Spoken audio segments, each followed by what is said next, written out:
Assalamualaikum warahmatullahi wabarakatuh. Pada kesempatan kali ini saya akan mencoba menyampaikan materi tentang momen, kemiringan, dan keruncingan. Yang pertama kita bahas tentang momen. Rata dan variansi sebenarnya merupakan hal khusus dari kelompok ukuran lain yang disebut sebagai momen. Jadi momen itu merupakan rata dan variansi yang merupakan hal khusus dari kelompok ukuran lain. Di sini ada momen non-sentral ke R dari nilai-nilai X1, X2, sampai Xn disajikan dengan MR aksen yang didefinisikan sebagai berikut. MR aksen sama dengan X pangkat R bar. Momen tersebut disebut juga momen ke R terhadap titik asal O. Tampak bahwa sebagai berikut. Dengan R sama dengan 1, maka M1 aksen sama dengan X bar atau X pangkat 1 R-nya. Sehingga di sini tidak saya tuliskan. Sehingga X bar sama dengan sigma X dibagi dengan N. Kemudian dengan R sama dengan 2, maka M2 aksen sama dengan X pangkat 2 bar, karena di sini R-nya sama dengan 2, sama dengan sigma X kuadrat dibagi dengan N. Dan seterusnya, untuk R sama dengan 3, 4, 5, sampai ke R ke N. Kemudian di sini juga ada momen sentral ke R dari X1, X2, X3 sampai Xn. Disajikan dengan MR. Kalau tadi momen non sentral dengan MR aksen, di sini momen sentral dengan MR yang didefinisikan sebagai berikut. MR sama dengan X dikurangi X bar pangkatkan R bar. Maka tampak bahwa jika kita ambil R sama dengan 1, maka M1 sama dengan X dikurangi X bar pangkat 1, tidak saya tuliskan, bar sama dengan sigma X dikurangi X bar dibagi dengan N. Begitu juga untuk M2 sama dengan X dikurangi X bar atau rata-rata pangkatan 2, kita barkan lagi, kita uraikan sama dengan sigma X dikurangi X bar kuadrat dibagi dengan N. Dan dengan cara yang sama, untuk R sama dengan 3, 4, 5, dan seterusnya akan diperoleh masing-masing. Nah, pada kesempatan ini, M2 ini merupakan variansi apabila datanya merupakan data populasi. Jadi M2 ini sekali lagi merupakan variansi apabila datanya merupakan data populasi.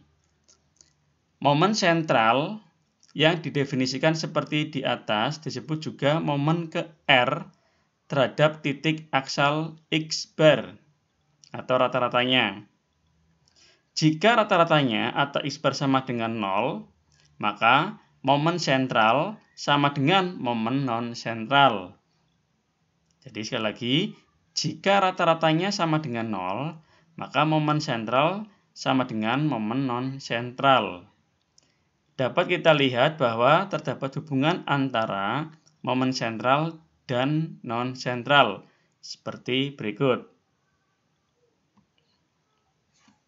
Yang pertama, untuk R sama dengan 1, berlaku M1-nya sama dengan 0. Kenapa sama dengan 0? Karena tadi sudah disampaikan bahwa jika X bar-nya atau rata sama dengan 0, maka momen sentral sama dengan non-sentral.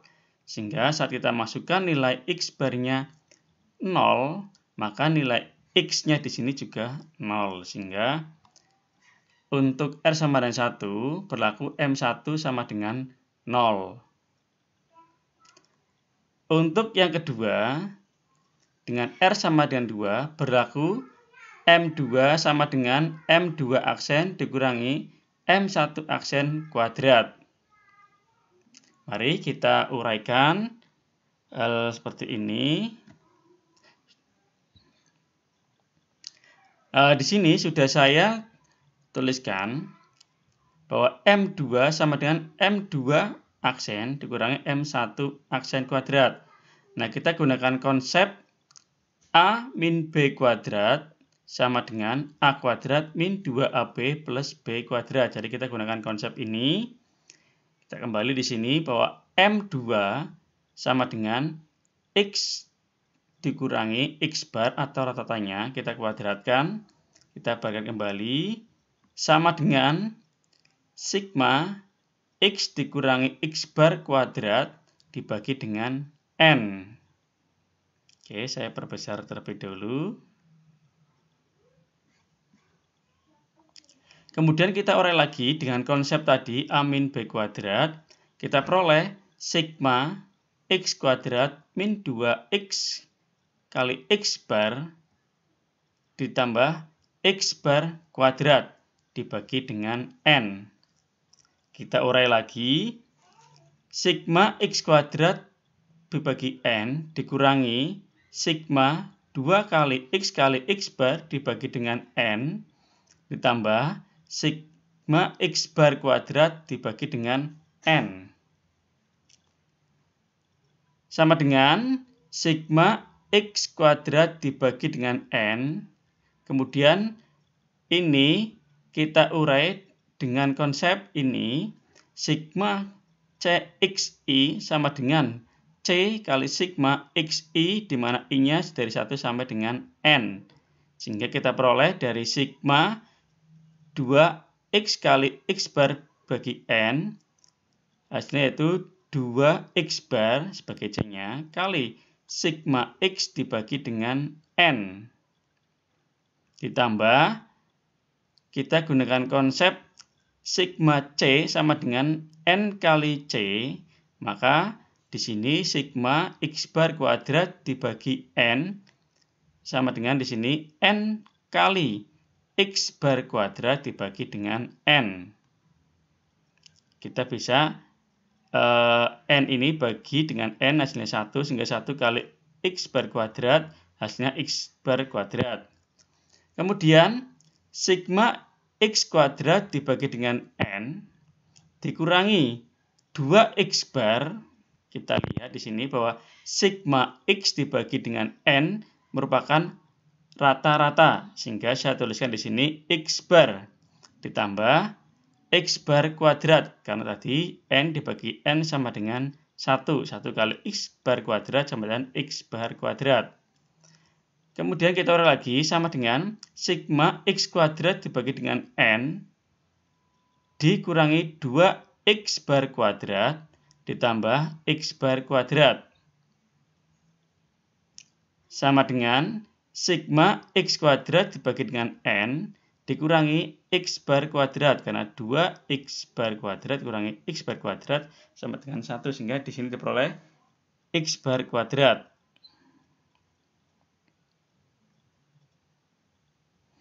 Kemudian kita urai lagi, sigma X kuadrat dibagi dengan N dikurangi. Kita ingat bahwa X bar merupakan rata-rata. Rata-rata sendiri yaitu jumlah seluruh data dibagi banyaknya data. Sehingga di sini sigma X dibagi dengan N kuadrat. Nah, maka sigma X kuadrat per N yaitu M2 aksen dikurangi sigma X dibagi dengan N kuadrat, berarti di sini M1 aksen kuadrat. Sehingga jelas hubungannya antara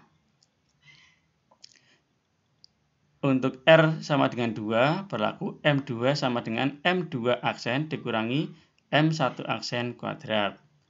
Untuk R sama dengan 3, R sama dengan 4, dengan cara yang sama untuk R sama dengan 2 akan diperoleh untuk R sama dengan 3 berlaku M3 sama dengan M3 aksen dikurangi 3 M2 aksen kali M1 aksen tambah 2M1 aksen pangkat 3. Untuk R sama dengan 4, akan berlaku M4 sama dengan M4 aksen dikurangi 4 kali M3 aksen M1 aksen ditambah 6M2 aksen M1 aksen kuadrat dikurangi 3M1 aksen pangkat 4.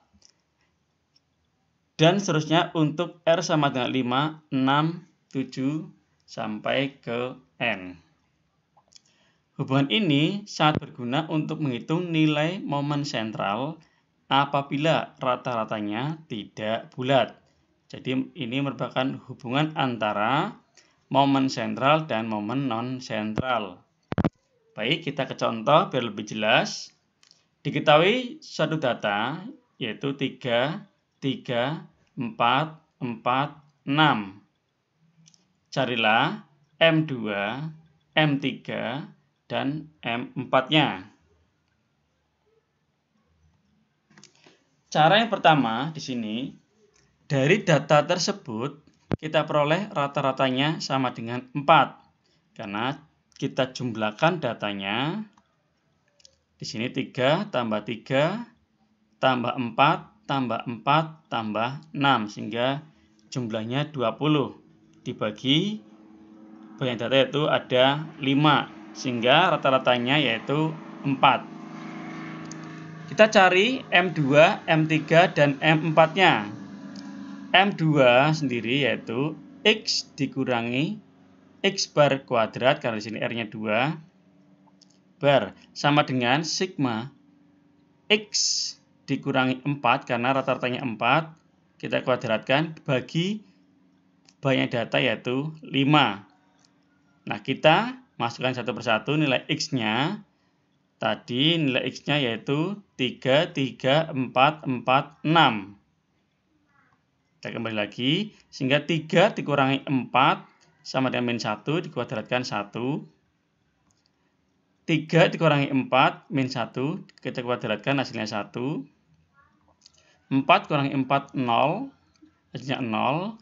4 kurangi 4 sama 0 juga. Dan terakhir yaitu 6 kurangi 4, yaitu 2, kita kuadratkan, hasilnya 4. Kita bagi dengan banyak data yaitu 5. Sama dengan 6 dibagi 5, hasilnya 1,2. Jadi untuk M2-nya yaitu 1,2. Kemudian untuk M3 yaitu X dikurangi X bar pangkat 3 bar sama dengan sigma X dikurangi 4 pangkat 3 dibagi 5. Kita masukkan satu persatu datanya. 3 dikurangi 4 min 1. Min 1 pangkatan 3 tetap min 1. Data kedua 3 kurangi 4 min 1 pangkat 3 tetap min 1. Data ketiga yaitu 4 kurangi 4, 0. 0 hasilnya. Data ke-5, 4 kurangi 4 juga sama dengan 0. Data terakhir yaitu 6 dikurangi 4 sama dengan 2. 2 pangkatan 3 hasilnya 8. Kita bagi 5 sama dengan min 1 tambah min 1 tambah 0 tambah 0 tambah 8 sama dengan 6. Dibagi 5. Sama dengan 1,2. Ternyata untuk M3 hasilnya yaitu sama 1,2 dengan M2. Kemudian untuk M4 atau momen keempat yaitu X dikurangi X bar pangkatan 4 bar sama dengan sigma X dikurangi X barnya 4 atau rata-ratanya 4 pangkatan 4 karena R-nya 4 dibagi 5. Kita cari satu persatu. 3 dikurangi 4 yaitu min 1 pangkatan 4 hasilnya 1. Data kedua 3 dikurangi 4 min 1 pangkatan 4 hasilnya 1. Data ketiga yaitu 4 kurangi 4, 0. Sehingga hasilnya 0. Data kelima, 4 kurangi 4 sama dengan 0 juga.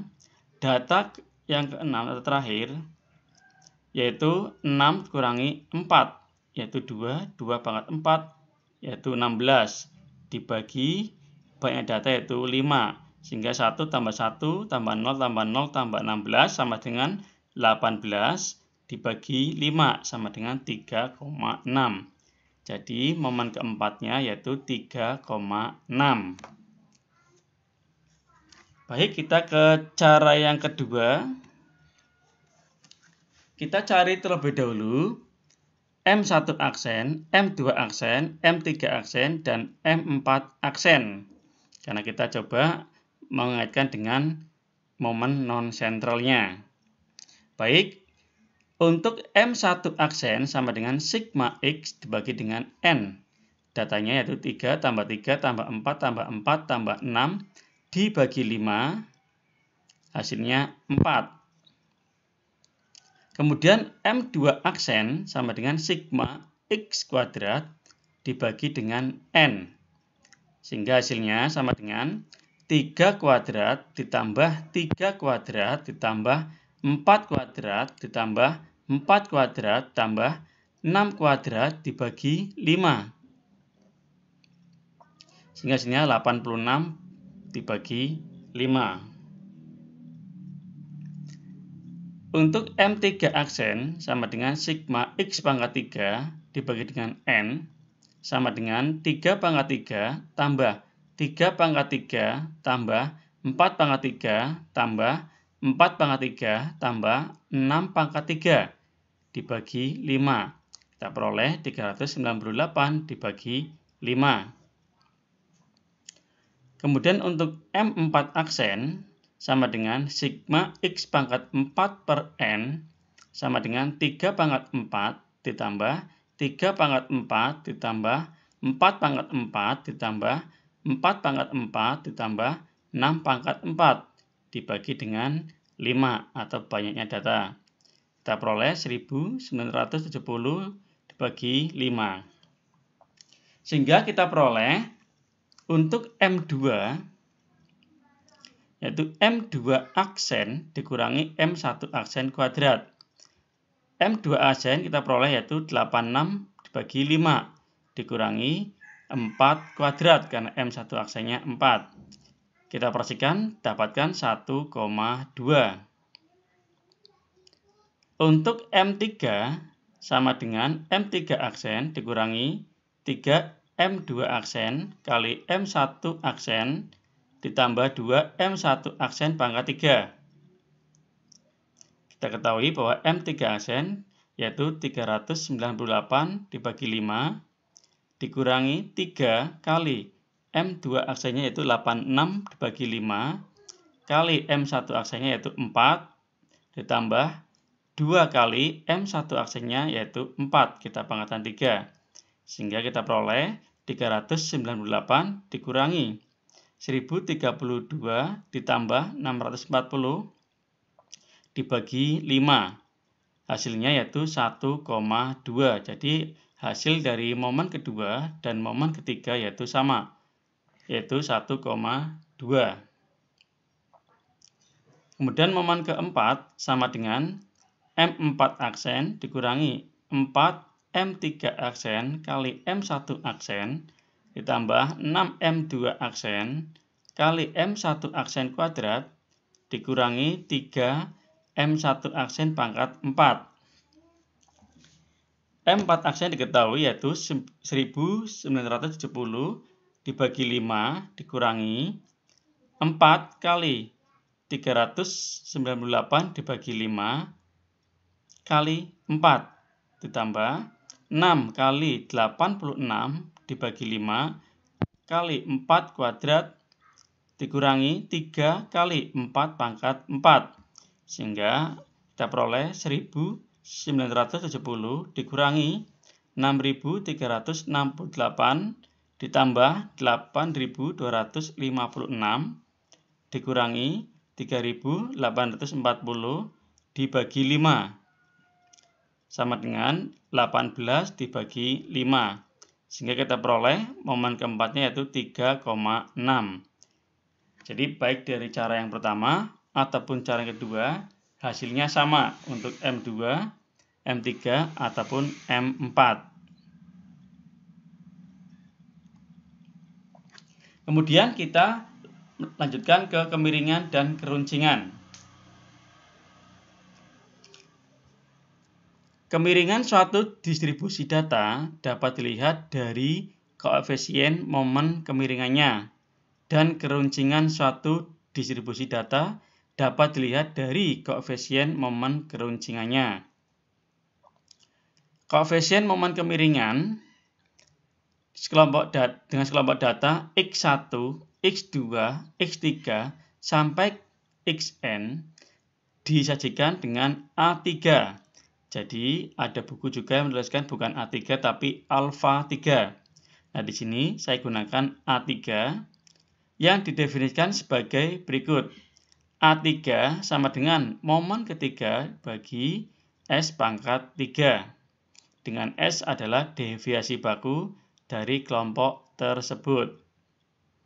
Kemudian untuk koefisien momen keruncingan sekelompok data X1, X2, X3, sampai Xn disajikan dengan A4. Sekali lagi, ada juga yang menuliskan dengan alfa 4. Di sini saya gunakan A4.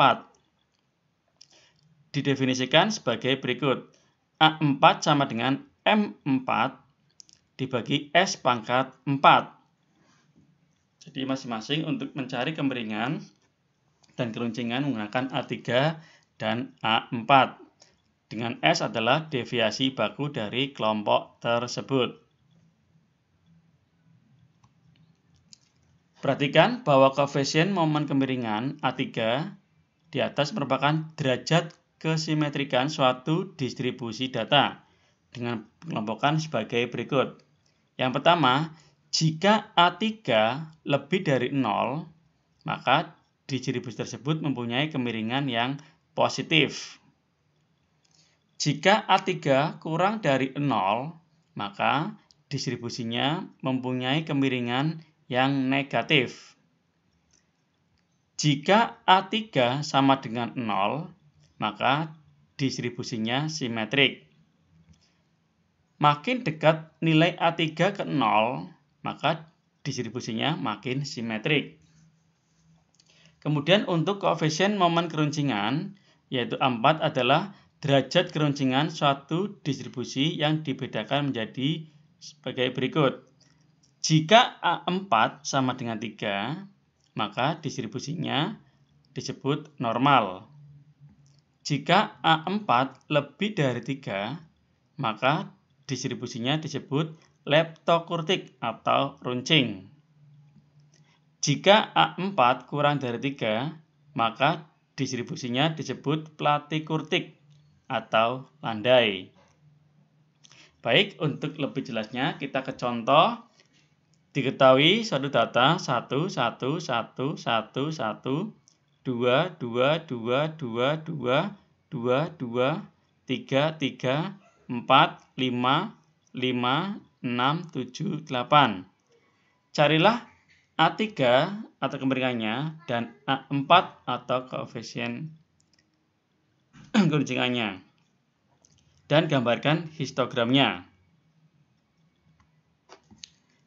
Baik, dari data tersebut diperoleh jumlah datanya atas sigma X sama dengan 60. Dan jumlah masing-masing datanya yang dikuadratkan atau sigma X kuadrat sama dengan 266.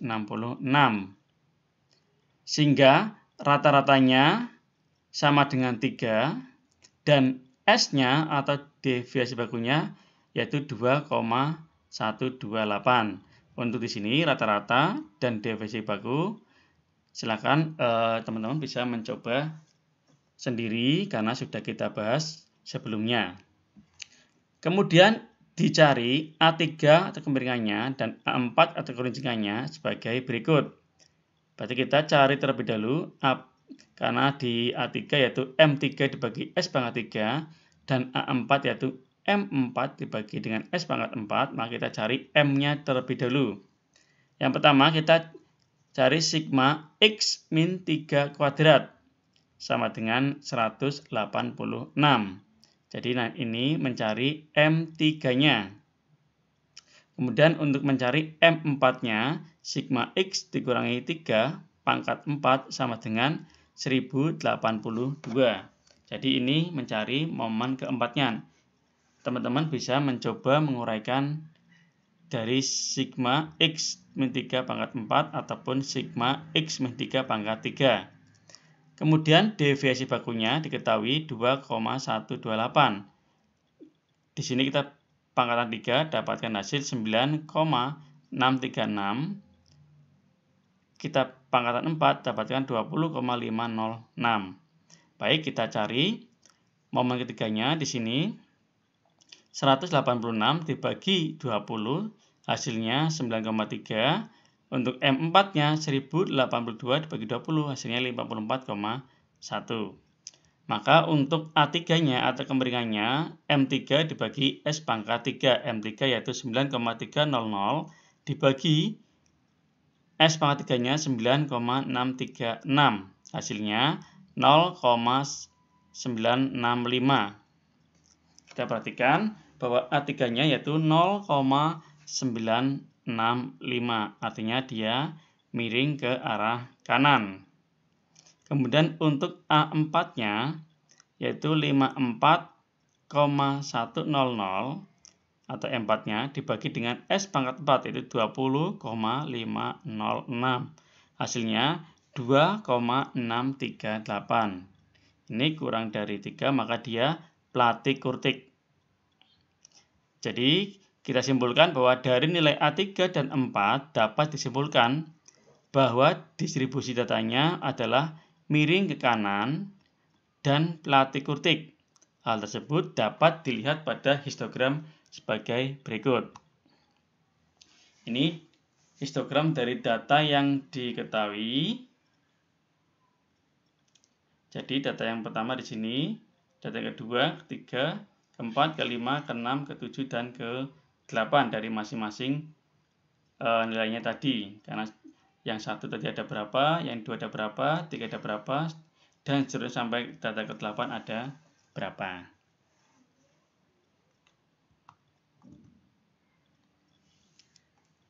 Baik teman-teman, saya kira itu yang bisa saya sampaikan terkait materi momen kemirian keruncingan.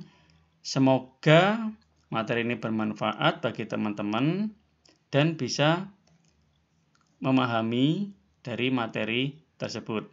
Akhir kata, Assalamualaikum warahmatullahi wabarakatuh.